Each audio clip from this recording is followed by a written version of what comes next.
Boa noite a todos. Dando sequência hoje à nossa segunda oficina internacional de cineclubismo. Estamos no módulo 1, cineclubismo brasileiro nos anos de chumbo. E o nosso segundo convidado é o grande companheiro, amigo de muitas jornadas, Diogo Gomes dos Santos, pessoa da mais alta importância no movimento cineclubista, notadamente na década de 70, né, só para fazer uma marca firme na luta contra a ditadura, na resistência, presidiu a Dinafilme, foi presidente do Conselho Nacional de Cineclubes, ainda hoje é membro da diretoria do CNC. Enfim, um companheiro que aos 50 anos está na militância aí com a gente e que vivemos juntos na pele essa odisseia, né, Diogo? Eu vou passar a palavra para o Diogo. Em algum momento, se eu achar que quero me meter nessa conversa, eu me meto, tá, Diogo?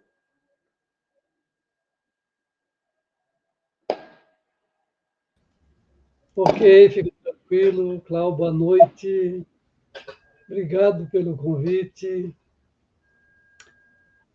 E vamos trocar as informações aí dessa trajetória toda que nos marca, que nos envolveu nesse período, que nos coube viver nesse país, nesses tempos que acho que vivemos. Eu acho que vivemos, né? Vivemos. Te falar o seguinte, eu queria fazer um retorno nessa conversa para dar uma contextualizada, para dizer um pouquinho da minha. Quando eu entro no movimento dos cineclubes, eu venho de uma experiência, quer dizer, por conta da minha condição de imigrante, vindo da Bahia para São Paulo. Portanto, eu vinha do chão de fábrica e fui parar na Federação dos Cineclubes. Ao chegar na Federação dos Cineclubes, quer dizer, a primeira coisa a se fazer era conhecer o acervo da Dinafilme. E também entender que não era, eu fui lá para trabalhar, fui lá para ser o chamado de programador da distribuidora. Mas chegando lá, era mais do que uma distribuidora de filmes. Tinha também uma organização chamada Federação Paulista de Cineclubes, Conselho Nacional de Cineclubes, situado no 8º andar de um prédio da Rua do Triunfo, no bairro da Santa Efigênia, em São Paulo, e onde no térreo, na rua, acontecia o maior polo de produção cinematográfica, sem exagerar, sem nenhum xenofobismo, talvez do mundo. É um tipo de produção popular que foi feita no Brasil sem grana do Estado, sem dinheiro do Estado, sem subvenção do Estado. E o movimento de cineclube estava naquele meio, naquele processo todo. Bom, entrando para dentro do movimento cineclubista, é claro que também eu fiquei conhecendo que existia uma geração anterior que nos antecedeu. E no primeiro momento, o meu entendimento é que essa geração anterior era uma geração de cinéfilos muito voltado para a contemplação da arte cinematográfica, para a discussão da linguagem cinematográfica. Né? Eu acho que isso não deixa de ser verdade. Mas depois de um certo tempo, depois de você olhar um pouquinho a distância que nos separa daquele tempo, também dá para entender que era um grupo de pessoas muito organizadas e muito conscientes de um trabalho que se queria fazer com o cinema, com a cultura cinematográfica, com a difusão da cultura cinematográfica num país já dominado pelo produto estrangeiro. E essa geração é uma geração que ela interrompeu sua atividade quando da realização da 7ª Jornada Nacional de Cineclubes.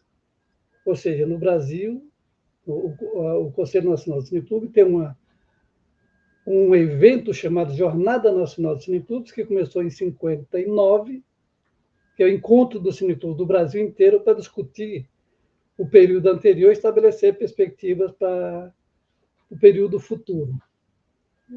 Nessa jornada de 1967, então já nova capital federal do país, Brasília, aconteceu a 7ª Jornada. Essa jornada ela já vinha também com outra atividade muito forte do movimento, chamado a terceira edição do Festival Brasileiro do Filme de Curta-Metragem. Só que nessa jornada aconteceu alguns fatos que é fundamental resgatar isso. Que é com essa edição do festival, a censura proibiu 3 filmes. Eram 3 curtas-metragens. Isso foi motivo suficiente para embasar também um tema que a jornada estava discutindo, que era a difusão do filme brasileiro, a sua importância de difundir o produto brasileiro.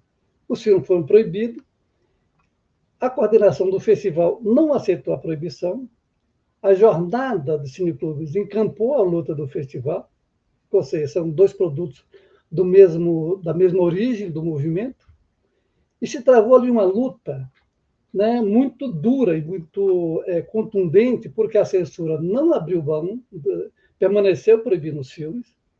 O festival ameaçou parar e parou, e a jornada entrou num processo que nós chamamos de Assembleia Permanente. Quer dizer, se varam noites na Assembleia discutindo essa questão da censura. Na Fundação Cultural do Distrito Federal tinha um coronel. Esse coronel apoiou a luta do festival e dos cineclubes, e o resultado foi que não teve festival e a jornada se transformou num confronto direto com a censura, porque nas sessões de cinema à noite, além das atividades de grupo, de trabalho que existia, o público também se engajou nessa luta e começou a invadir o cinema com cartazes gritando abaixo a ditadura e pela liberdade de expressão. Isso resultou no encurtamento da jornada, de uma semana, diminuiu um pouco o período de realização, e 2 figuras de fundamental importância para o cinema brasileiro saíram de Brasília fugidos, que foi o Leon Richman e o então presidente do Conselho Nacional de Cineclube, Geraldo Sobral. Outras figuras ali se projetaram, já tinham uma projeção nacional, mas saíram de Brasília também um pouco apressados por conta da dureza das intervenções. Jean-Claude Bernardet é um deles, Guido Araújo, Cosme Alves Neto, e assim vai. O próprio ex-presidente do Conselho, Carlos Vieira. Logo em seguida, isso é julho de 77. Em 68, você tem, então, quer dizer, o país já começa a viver um processo já de confronto de rua, de luta armada, né? Mas também começa a censura, o Estado ditatorial, quer dizer, tem um conflito interno entre si, e uma linha dura assume a posição, né, assume o poder, e é criado, então, é editado o Ato Institucional número 5, que o Brasil hoje conhece como AI-5, ou seja, um ato da ditadura militar que proibiu toda forma de organização. 3 pessoas reunidas era subversão. Então, você não podia se reunir em qualquer lugar. Quer dizer, evidentemente que você sobra os bares da vida, mas não é, quer dizer, não se podia caracterizar como organização, como encontro. Né? É uma coisa muito, muito difícil nessa época.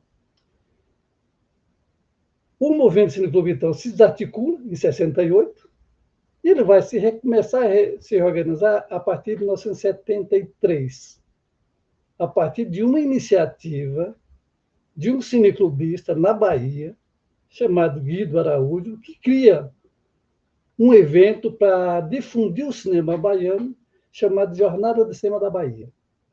Então, em 73, tem-se um encontro de cineclubistas e de cineastas na Bahia. Os cineclubistas saem dali com o propósito de realizar uma 8ª jornada, e os cineastas com o propósito de organizar a Associação Brasileira de Documentaristas, a ABD. Em 74, acontece, então, a jornada de Curitiba, e nessa jornada ela é um marco assim, fundamental na história do movimento cineclubista brasileiro, porque ela tem 2 coisas fundamentais que acontecem durante o seu evento. Quer dizer, ela acontece no momento em que, olha, nós estamos em 74, fevereiro de 74. Em fevereiro também de 74, é a morte do último guerrilheiro na selva amazônica, do Oswaldão, do Partido Comunista do Brasil. Então, é um momento em que a ditadura é muito sanguinária. Ela prende, ela tortura e ela mata. E é nesse clima que se realiza a oitava jornada. E a oitava jornada, ela tira, do ponto de vista interno do movimento, ela muda a estrutura do movimento, porque até então você tinha um Conselho Nacional, que era eleito pelas federações, pelas organizações estaduais, Federação de Cineclubes dos Estados, e ele passa a ser então eleito, quem passa a ter voz de comando, de decisão no movimento a partir de então são os cineclubes. Isso é uma mudança estrutural do ponto de vista jurídico e político, social, da maior importância.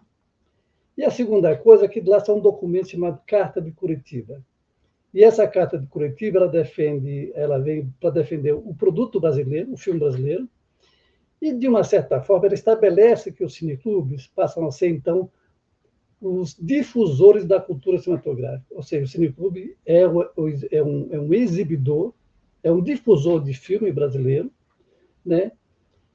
E que vai primar pela defesa e pela difusão da cultura cinematográfica brasileira.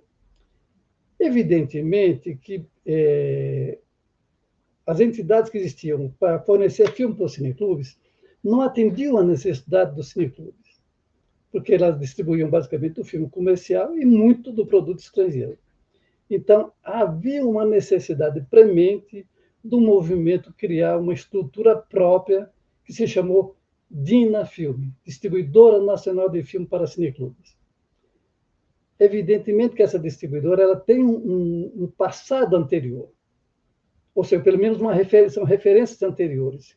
E uma delas acontece no Rio de Janeiro com um cidadão chamado Marco Aurélio Marcondes, que, no processo de organização, de mobilização dos cineclubes para ir para a jornada de Curitiba, ele trabalha com um filme chamado Afonsinho Passe Livre. É um documentário do Oswaldo Caldeira sobre o primeiro jogador de futebol que tem o seu passe livre. Ele compra o seu passe de jogador de futebol. Ele chega à seleção brasileira e, nesse momento, ele defende um time chamado Palmeiras, do Brasil. Essa experiência dá para uma figura, para uma liderança do movimento ciclobista, o Marco Aurélio, então, uma condição de apoiar a ideia que surgiu na Assembleia, que era de criar um braço do movimento chamado, então, que era essa distribuidora Dinafilme. A Dinafilme vai ter o seu primeiro acervo vindo da Cinemateca Brasileira, por conta de um outro cidadão da maior importância para o movimento cineclubista brasileiro e para o cinema brasileiro, chamado Paulo Emílio Salles Gomes, conservador da Cinemateca, quer dizer, cineclubista desde os anos 40, e ele faz uma doação de alguns filmes para a Federação de Cineclubes de São Paulo e que deposita esse filme na Dinafilme. Esses filmes são filmes que não tinham não eram bem vistos pela ditadura, porque ele projetava a imagem do Brasil que o movimento social queria, ou seja, que era retomar a liberdade de expressão. E a ditadura já divulgava uma ideia de um outro país, de um país sem problemas, um país que eles resolveram e estabelecer a ordem no país. Esse conflito ele vai se estabelecer, então, daí para frente.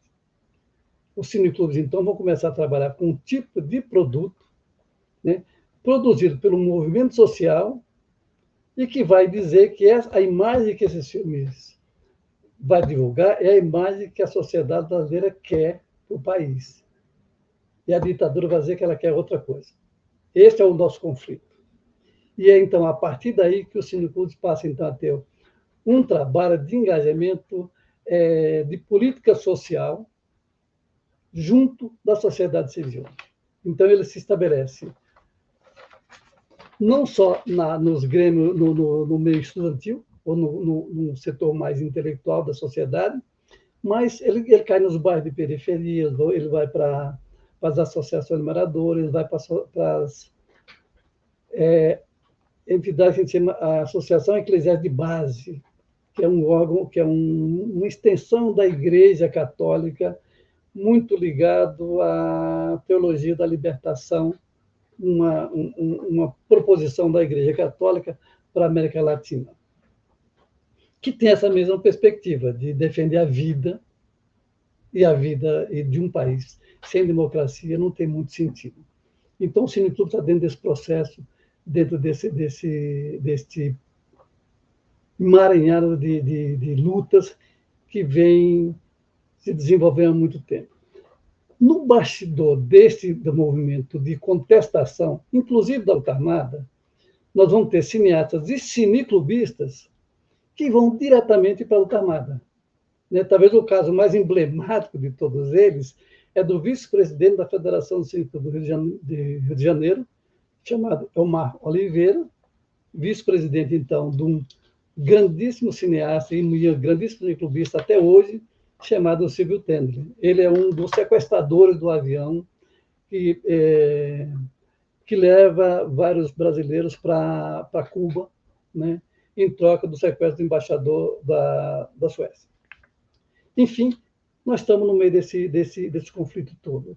E a distribuidorazinha ali da Rua do Triunfo, de uma salinha ali da rua do edifício 134, sala 84 e 85, né, tem lá sua função. Então, o Brasil inteiro, quer dizer, do movimento social, passa, então, a procurar esta distribuidora e este organismo chamado Cineclube para exibir filmes dessa natureza.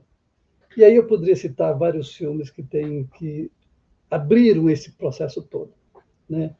Eu falei primeiro do Passe Livre, que é uma questão muito voltada para uma questão de ordem profissional muito importante para o esporte brasileiro naquele momento.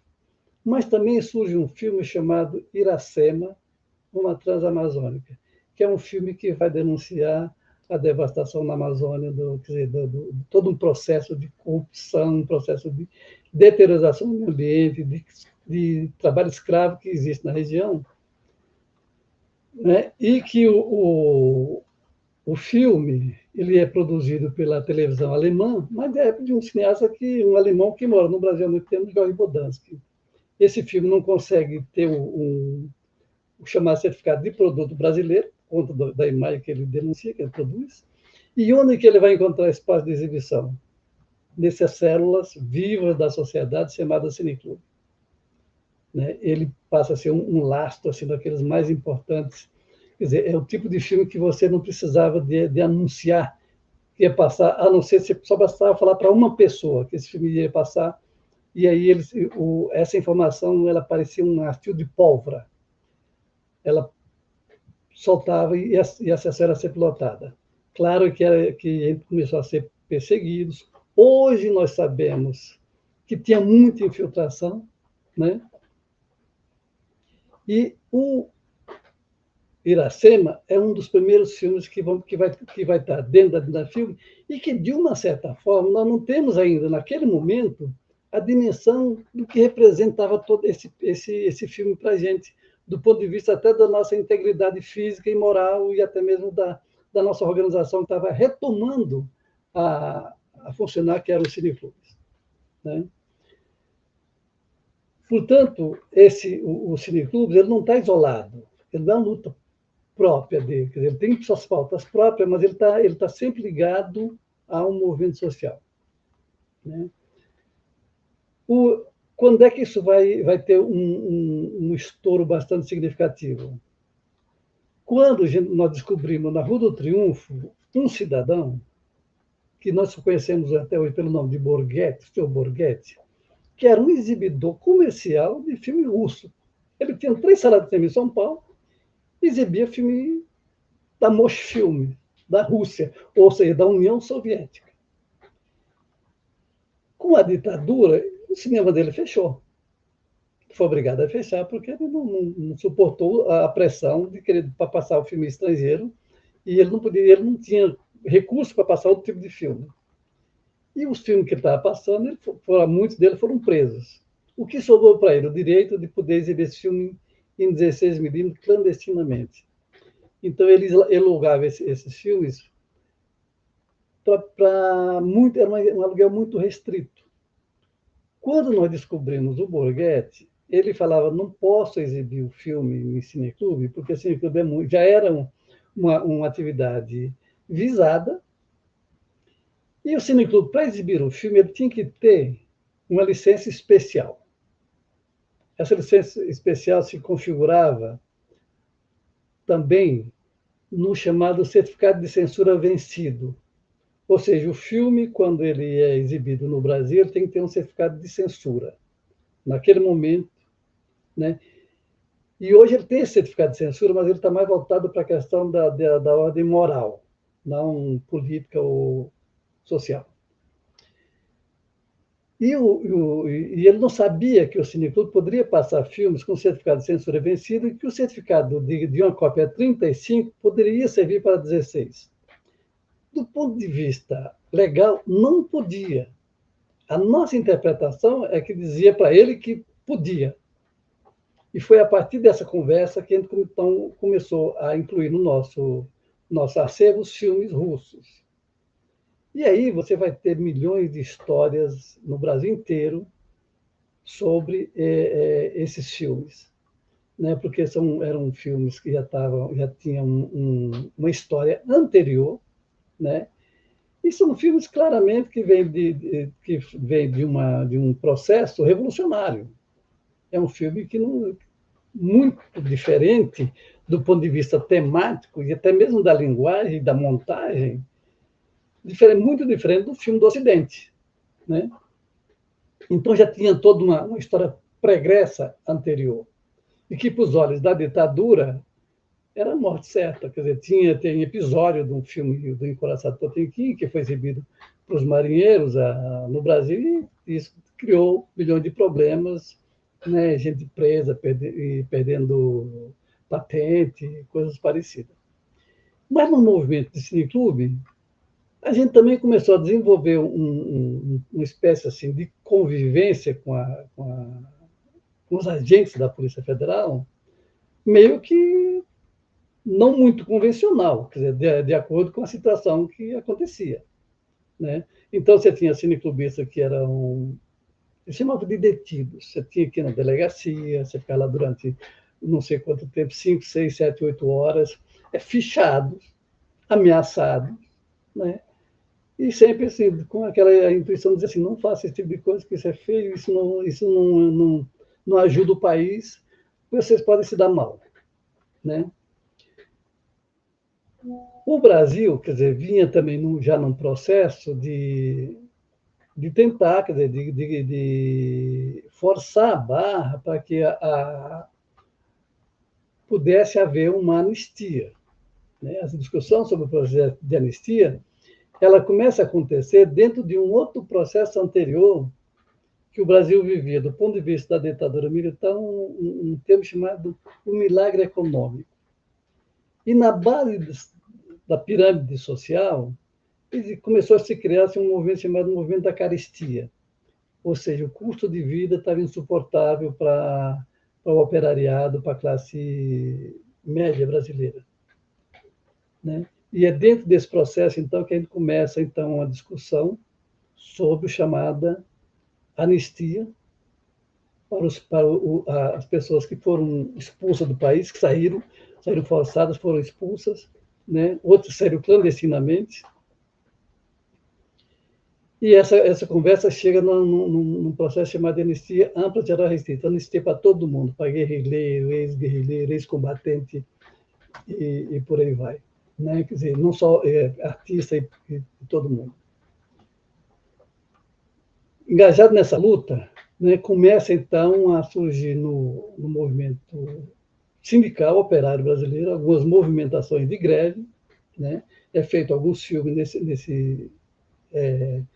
produzido pelos próprios sindicatos ou por dissidências de sindicatos. Todos os sindicatos não tinham um presidente eleito, eram interventores, né? Então, um dos filmes que se criou por gente que vinha de cineastas que vinham de uma formação recente e de uma vivência dentro do cineclube, um filme chamado Braços Cruzados, Máquinas Paradas. mas isso ligado a uma das chapas de sindicato que existia em São Paulo. No Rio de Janeiro, uma cidadã, uma cineasta chamada Maria Helena Saldanha, fez um filme chamado Anistia Ampla, Geral e Restrita. Ela teve que mudar o nome do filme e colocar Nada Será Como Antes. Esse filme, a Dina Filme fez o lançamento desse primeiro filme, foi uma coisa experimental, muito rápida, mas que deu um resultado fabuloso do ponto de vista tanto de público como de repercussão e até de receita para cineasta. Aqui eu acho bom explicar o seguinte, que nos anos 70 e 80, os cineclubes, eles cobravam uma taxa de manutenção. Ou seja, existe uma lei, que é uma lei de 1968, que ainda está em vigor, mas está em desuso, mas ela não foi revogada, a Lei 5.536, que define o caráter de cineclube e diz que o cineclube pode exibir filmes com certificado de censura especial, cineclube e cinematecas, e promoções, exibições ligadas às embaixadas, às vias diplomáticas das embaixadas estrangeiras no país. E é nessa brecha que entra o cineclube passando o filme com certificado de censura vencido, com certificado de censura 35, servindo para 16. É nessa brecha que o cineclube nós começamos a trabalhar. Então, esse filme da Maria Helena Saldanha dá esse resultado, e nesse processo, quer dizer, também surge aí uma produção mais vigorosa, que é ligada à greve do ABC. Né? Filmes aqui são... é feito um filme pelo João Batista de Andrade e pelo Renato Tapajós, que vai registrar a greve de 79. Né? O filme do João Batista vai estar na Dina Filme, e no lançamento do filme, a gente resolve fazer o lançamento no Sindicato de Jornalistas, e no dia da sessão, eu fiz a programação da sessão e coloquei 2 filmes a mais na programação. Pensando naquela ideia cineclubista, de você ter uma sessão de 2 horas, né? E que um filme de 37 minutos, talvez o público não fosse. Quando nós chegamos na sala do sindicato, tinha uma fila que dobrava, que o cineclube ficava na sobreloja de um prédio, a fila descia, cruzava 2 ruas, quer dizer, criou uma fila imensa de gente para ver o filme. Tivemos que encurtar o filme, entendendo aquele processo, que ali, além de só o ato de exibir um filme, ali também tinha uma perspectiva de se pagar a produção de filmes dessa natureza, né? E foi assim um sucesso estrondoso. Evidentemente que, na sequência, a polícia apareceu na sala da Dina Filme no outro dia, lá na Rua do Triunfo, querendo saber do filme. A cópia foi levada pela censura e tivemos que providenciar outras. Né? Então, esse processo começou a acontecer. Ocorre que o Brasil não é só São Paulo. Né? O Brasil é um país, é um continente.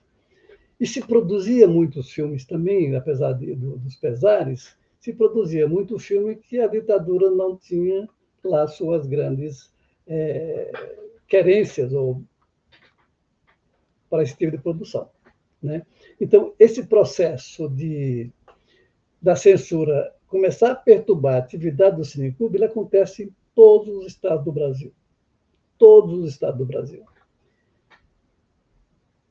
Evidentemente que alguns estados têm alguns cineclubes com projeções de projeção social, projeção de marketing na sociedade, ligado muito fortemente à sociedade, que chamava muita atenção. Estava com matéria em jornal, tinha conhecimentos, tinha um grupo de pessoas muito bem estruturado e organizado, né? E, portanto, as notícias de que você passar filme num alagado, por exemplo, da Bahia, ou passar filme numa comunidade indígena, ou passar filme dentro de uma universidade no Espírito Santo com esse caráter de contestação, para a polícia, para a ditadura, não tinha muita reserva. Era tudo farinha do mesmo saco, é todo mundo, vamos chamar assim, por enquanto, assim, num termo bem mais tranquilo, de subversivos, mas que, de uma certa forma, o movimento de cineclube não tinha estrutura e não tem estrutura para abalar a sociedade do ponto de vista do que queria, há um tempo atrás, a guerrilha, que é a mudança do poder pelas vias de fato, né? Já que, para a visão da sociedade brasileira, a ditadura simplesmente rasgou a Constituição e fez dela uma peça de lixo. Não era nem para reciclagem, né? Então, quer dizer, contestar a ditadura naquele momento era um direito de sobrevivência de um Estado, de direito de um país que almejava e almeja viver num Estado democrático, né, num Estado de direito e democracia. E, portanto, essa luta ela se estende pelo país afora, né? Vários cineclubes têm problemas desde ordem direta na sua programação, as pessoas são ameaçadas, e muitos cineclubes que não têm estrutura, como cineclubes, digamos assim, digamos não, cineclubes ligados ao movimento estudantil secundário, não tem uma estrutura emocional para aguentar uma pressão da polícia ou de um delegado de polícia. Diferente, por exemplo, do cineclube da Universidade Federal do Espírito Santo, que tinha um grupo de universitários ali que resolveu peitar um belo dia desse, quer dizer, querendo fazer algo diferente da sua programação, oferecer alguma coisa mais importante do que eles iam fazer até então, ou então, quer dizer, oferecer um tipo de filme que pudesse mexer com a cabeça dos próprios cinéfilos da cidade, resolveram, então, fazer lá uma sessão, uma mostra de cinema russo, né?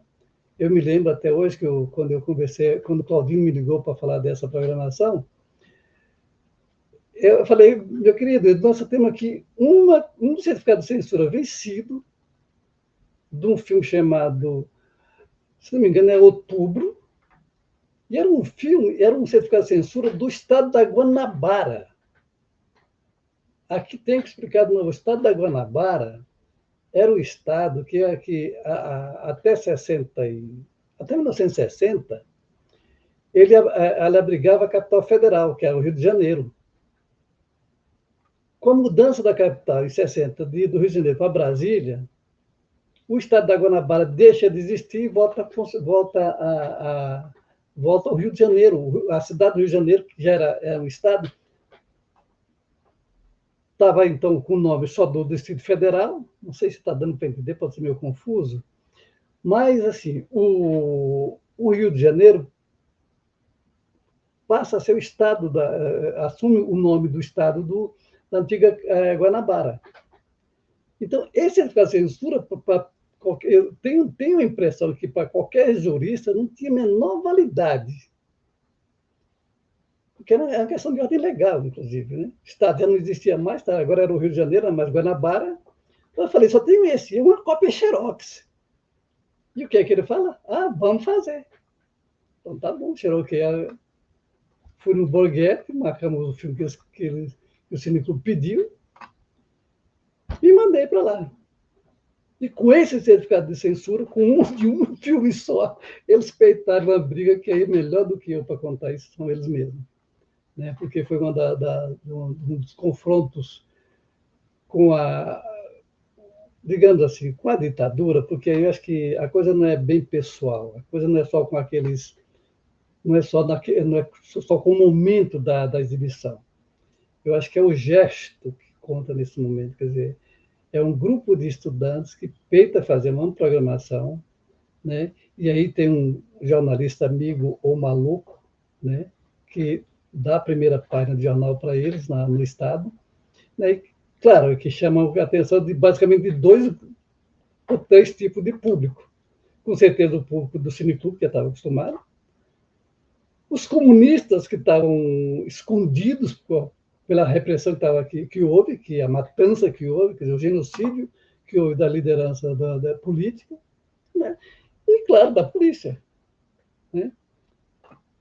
E aí que você tem que dizer, você tem um dos momentos mais fantásticos desse confronto, é quando eles peitam a polícia que quer invadir o território universitário, quer dizer, para todos os efeitos, um território livre da universidade. E para a ditadura não tem esse papo. Quer dizer, eles queriam invadir, queriam tomar, queriam prender. E eu acho que nessa época valeu a militância, valeu o espírito de solidariedade e valeu o espírito de luta por um objetivo, né? Que é de você ter dignidade na atividade que você faz. Acho que a atividade do cineclube te dá esse contato direto com o público, esse tipo de responsabilidade, né? De você correr um risco, inclusive, de vida. Né? A gente fala hoje, parece brincadeira, mas na época as pessoas morreram. Não é à toa que, nesse momento, 50 anos depois, quer dizer, esse tema continua ainda sendo um tabu na sociedade brasileira. Quer dizer, ninguém, quer dizer, os militares continuam à solta, ninguém foi preso, ninguém foi condenado, ninguém foi de alguma forma, foi responsabilizado por conta desse período. Né? Então, naquele momento ali, quer dizer, o gesto desse enfrentamento é um gesto muito maior do que o simples ato de passar o filme. É um gesto de dizer, olha, é fundamental que para um país queira ter uma vida, cidadanias, o seu povo, a sua gente precisa de liberdade, precisa de expressão, precisa conhecimento. E o conhecimento só se consegue lendo, estudando, vivendo coisas que não é não é só de uma origem. Né? Eu acho que dá para dizer que não dá para confiar num homem que lê só um livro só, que acha que a música só é mais importante, que um livro é uma coisa só, que existe o melhor filme do mundo. Diversidade, quer dizer, acho que é a palavra que talvez coubesse bem para aquele momento, né? Que resume a luta de um grupo de pessoas que fez por merecer seu processo. Né? E nesse meio tem coisas, por exemplo, que quando nós passamos, por exemplo, greve em São Paulo, 30, 40 anos depois, ficamos sabendo pelo então presidente do Sindicato Jornalista, um jornalista muito conhecido no Brasil chamado Audálio Dantas, disse para a gente que na exibição do filme Greve do Batista, houve ameaça de bomba no sindicato. E ele resolveu peitar. Né? Enfim, são coisas que aconteceram nesse processo todo e que o movimento ciclobista se portou de uma forma que até hoje os cineastas cobram da gente, por exemplo, que essa história precisa ser revelada, ela precisa ser contada de alguma forma. Naquele momento dos anos 80, um cineasta chamado Mário Cooperman fez um filme de curta-metragem, é verdade, chamado A Cor da Luz, que é sobre a vida de um cineclube.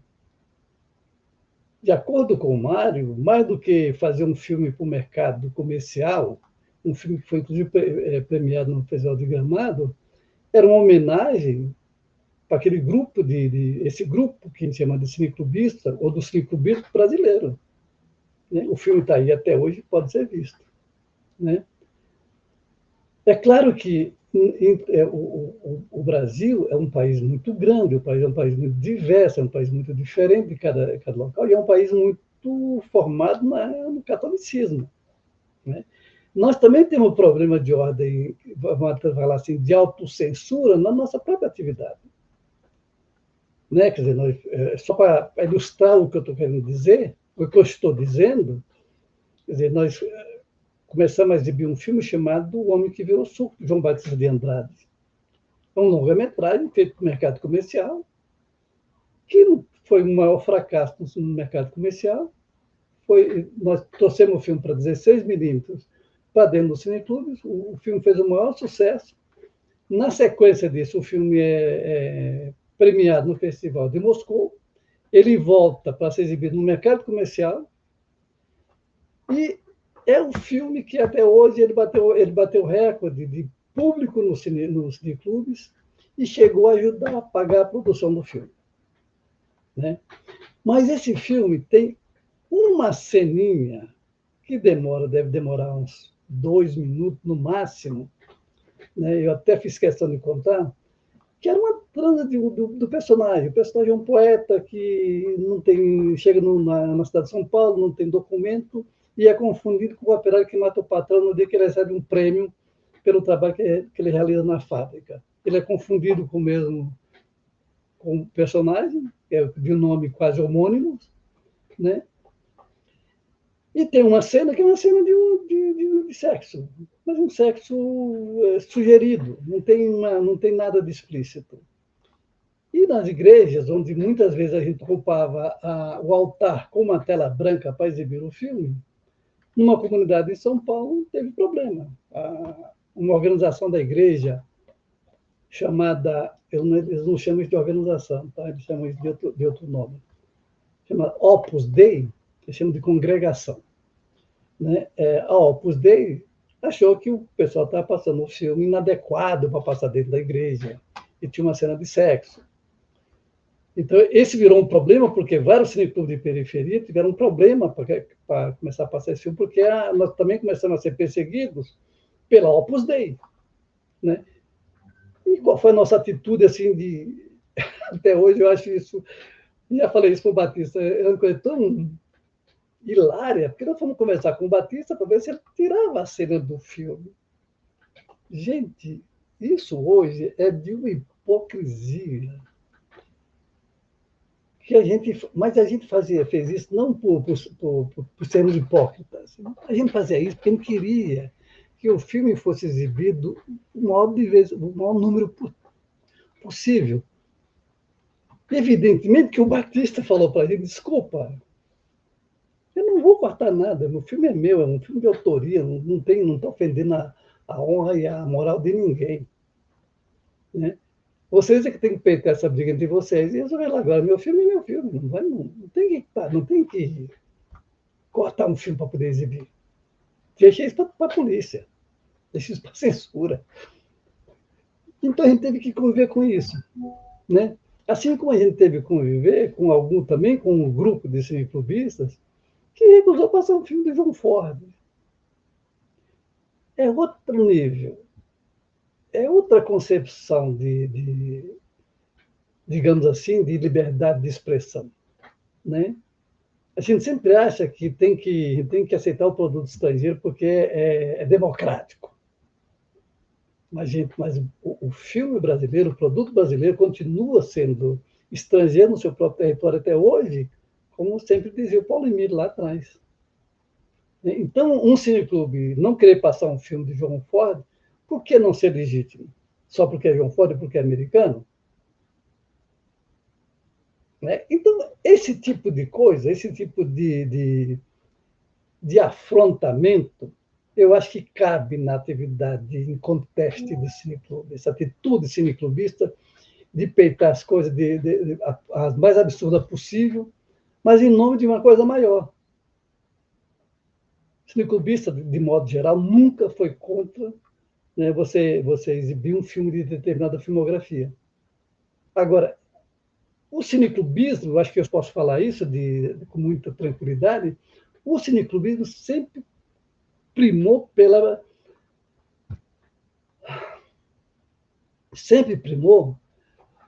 diversidade. Então, se eu não posso passar um filme brasileiro, eu também não posso passar só um filme estrangeiro, só de uma origem estrangeira.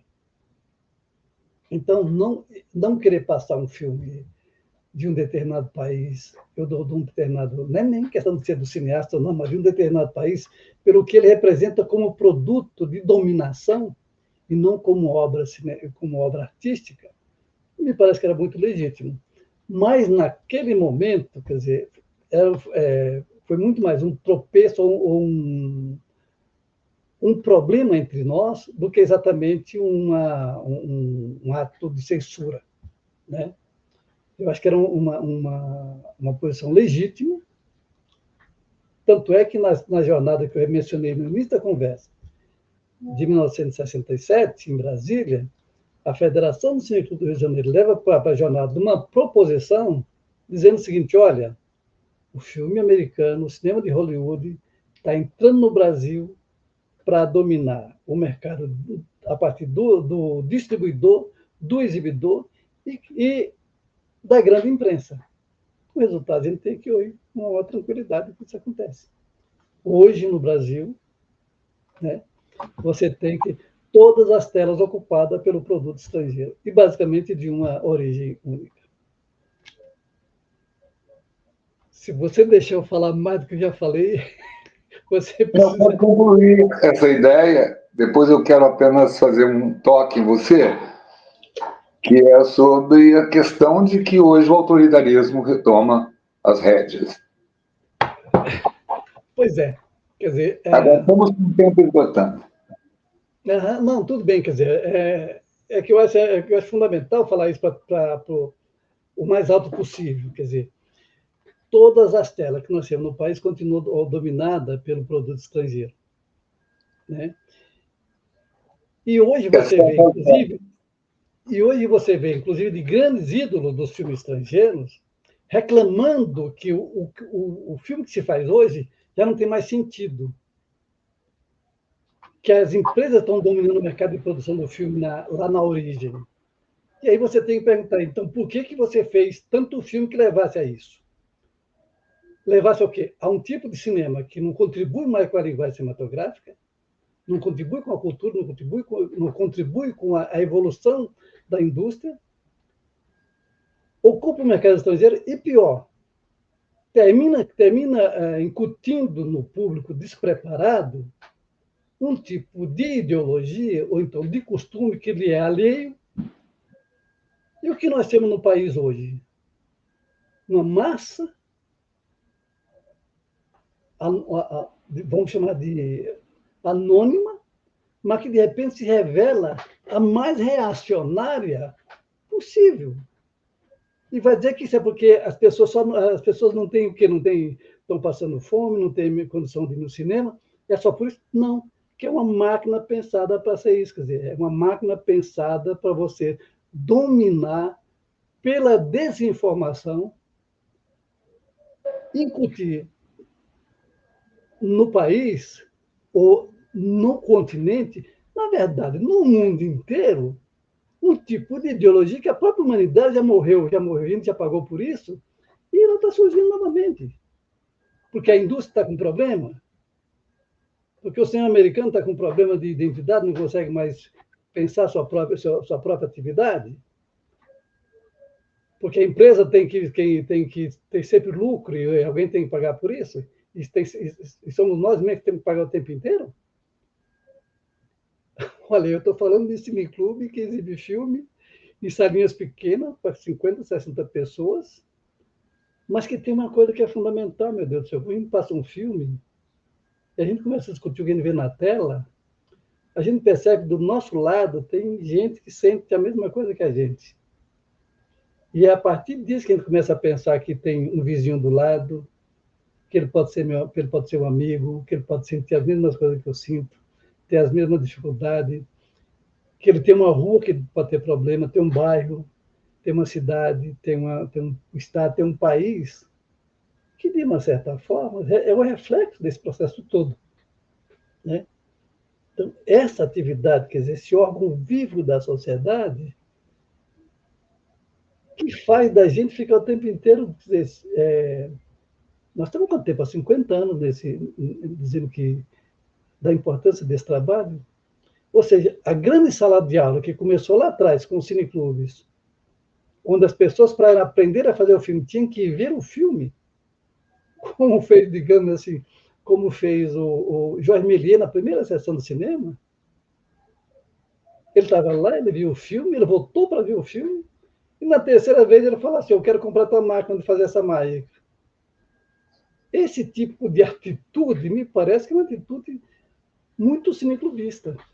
Para mim é uma grande inspiração O Méliès é uma inspiração porque ele é o cara que foi lá, viu um filme, voltou para rever o filme, e nenhum dos filmes, que era quando o casal, o irmão Lumière, está dando a papinha para o bebê, atrás, atrás do casal, tem uma janela que é de vidro, está aberta.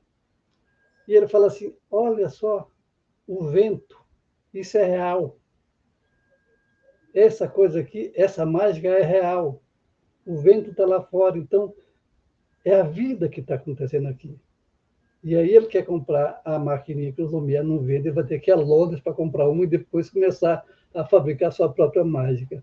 Então, eu acho que atitude como essa é a atitude que nos move até hoje. Você vê numa imagem em movimento que ali passa a vida. E que essa vida cruza nosso coração, nossa mente, e a gente fica achando que a gente está cineclubando. É isso. Diogo,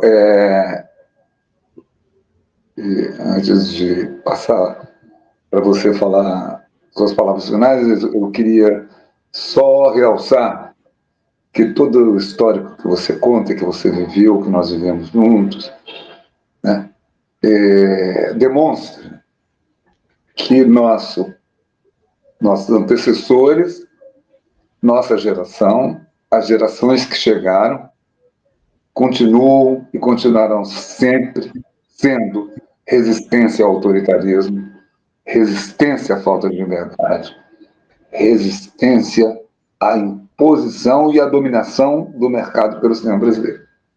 Isso ficou muito claro na sua exposição e que eu tenho claro na cabeça que é a história que nós vivemos. Então, eu te agradeço muito, é sempre importantíssimo te ouvir, ser um aprendizado. Mesmo você falar da gente, a gente aprende. Nem a gente sabia que foi tão importante aquilo. Então, a gente fez porque era preciso fazer. Então, te retorno para as considerações finais, porque o nosso tempo está esgotando. Bom, de novo, quero te agradecer. É sempre bom falar um pouquinho dessa atividade, que é um processo que a gente vive há muito tempo e ela nos inspira um pouco, né? Para tá na luta, né? Tá vivo, tá dizendo que a gente tá vivo, né? E que o movimento cínico continua, quer dizer, proporcionando para as pessoas momentos que os tornam talvez mais felizes, né? Parece brincadeira, mas ver uma sessão de cinema, quer dizer, com uma certa liberdade, sem reserva, né, te dá essa sensação de que é importante viver, mas é importante viver com dignidade, com liberdade, com justiça social com todo mundo. Né? Então, acho que isso é o mais importante. Eu acho que é por isso que a gente está aqui, eu acho. E é por isso que as nossas histórias se cruzam, se completam, se trombam. Mas, no fundo, a gente sabe que a gente gosta, né, de fazer isso. Por que a gente gosta? Porque a gente gosta um do outro. Apesar da nossa diferença, mas isso que talvez que seja a coisa mais bonita poder fazer isso nessa convivência de amizade. Então, eu te agradeço muito por essa oportunidade, espero ter contribuído, né? E espero dizer que, assim, que a gente também, para sobreviver nisso tudo, a gente teve que hackear o Estado. A gente hackeou o Estado, a gente trouxe filme de fora para cá, na marra, contra a vontade deles, e fizemos o que tem que ser, como você diz, fizemos o que tem que ser feito. Que bom. Estamos vivos, estamos na luta. E muito obrigado, Diogo. Pela essa oficina, que eu achei fundamental a importância, quer dizer, se levantar esse baluarte de você recuperar essa memória e trazer num momento tão importante como que ele vive no país de hoje. Muito obrigado, Diogo, mais uma vez. Ressalto a importância do seu depoimento, né, para nós nos recolocarmos para a atual e as futuras gerações. Não é? E quero convidar a todos para que participem do segundo módulo da Oficina Internacional de Cineclubismo, que será sobre cineclubismo na América Latina, a resistência. né, contará com convidados internacionais importantes, né, e depois virá o terceiro módulo, que é o cineclubismo mundial e a luta contra o autoritarismo, também com figuras internacionais. Agradeço também aos patrocinadores, né, o Cultura, a Secretaria Estadual de Cultura, porque essa oficina é o resultado de um edital do Governo do Estado, através da Secretaria, com recursos do Fundo Estadual de Cultura. Ao Cineclube Guadala por estar assumindo a realização. Boa noite a todos.